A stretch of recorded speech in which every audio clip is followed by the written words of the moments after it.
എല്ലാ വർഷവും റിസൾട്ട് വരുമ്പോൾ നമ്മൾ കാണുന്നൊരു പതിവുണ്ട്. ഫുൾ എ പ്ലസുകാരുടെ ചിരിക്കുന്ന മുഖങ്ങൾ.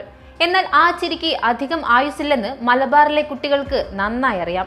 ഇത്തവണയും പതിവ് തെറ്റിക്കാതെ മലബാറിലെ +1 പ്രവേശനം കടുത്ത പ്രതിസന്ധിയിലാണ്.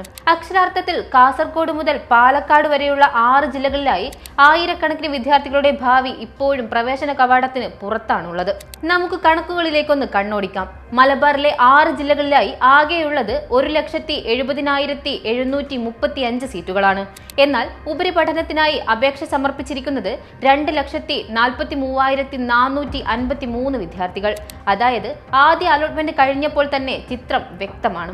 ഏകദേശം 72,718 കുട്ടികൾക്ക് ഇത്തവണ +1 സീറ്റ് കിട്ടാത്ത അവസ്ഥയുണ്ടാകും. ഇതിൽ ഏറ്റവും ദയനീയമായ സ്ഥിതി മലപ്പുറത്താണ്.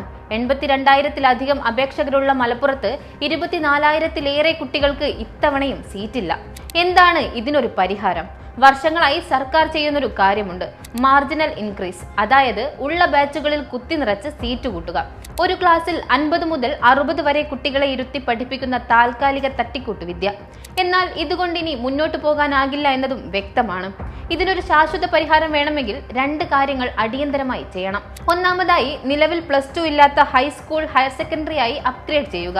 രണ്ടാമതായി, ആവശ്യത്തിന് പുതിയ ബാച്ചുകളും സീറ്റുകളും അനുവദിക്കുക. ഇനി മറ്റൊരു റിയാലിറ്റിയിലേക്ക്.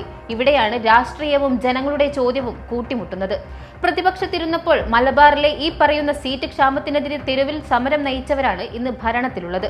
അന്ന് സമരം ചെയ്തവർ ഇന്ന് അധികാര കസേരയിലിരുന്ന് കുട്ടികളുടെ കണ്ണീര് കാണാതിരിക്കരുത്. വിദ്യാഭ്യാസം എന്നത് ഓരോ കുട്ടിയുടെയും അവകാശമാണ്. താൽക്കാലിക കണ്ണിൽ പൊടിയിടലുകൾക്കപ്പുറം മലബാറിലെ വർഷങ്ങളായി തുടരുന്ന വിദ്യാഭ്യാസ വിവേചനത്തിന് ഇത്തവണയെങ്കിലും സർക്കാർ ഒരു ശാശ്വത പരിഹാരം കാണുമോ എന്നല്ല, കാണണം എന്ന് തന്നെയാണ് ആവശ്യം. ഇക്കാര്യത്തിൽ പുതിയ സർക്കാർ തീരുമാനമെടുക്കും എന്ന് തന്നെയാണ് പ്രതീക്ഷ. ജില്ലയിലെ +1 സീറ്റ് പ്രതിസന്ധി പരിഹരിക്കാൻ ആനുപാതിക സ്ഥിരം ബാച്ചുകൾ അനുവദിക്കണമെന്ന ആവശ്യമുയർത്തി ഫ്രട്ടേണിറ്റി നടത്തിയ കളക്ടറേറ്റ് മാർച്ച് കഴിഞ്ഞ ദിവസം നടന്നിരുന്നു. വിവേചന ഭീകരതയോട് സന്ധിയില്ല, +1 സ്ഥിരം ബാച്ചുകൾ മാത്രമാണ് പരിഹാരമെന്ന മുദ്രാവാക്യം ഉയർത്തിയാണ് പ്രവർത്തകർ കളക്ടറേറ്റിലേക്ക് മാർച്ച് നടത്തിയത്. വിഷയത്തിൽ പ്രതിഷേധങ്ങൾ തുടരുകയും പരിഹാരം കാണുകയും വേണ്ടത് അത്യാവശ്യം തന്നെയാണ്.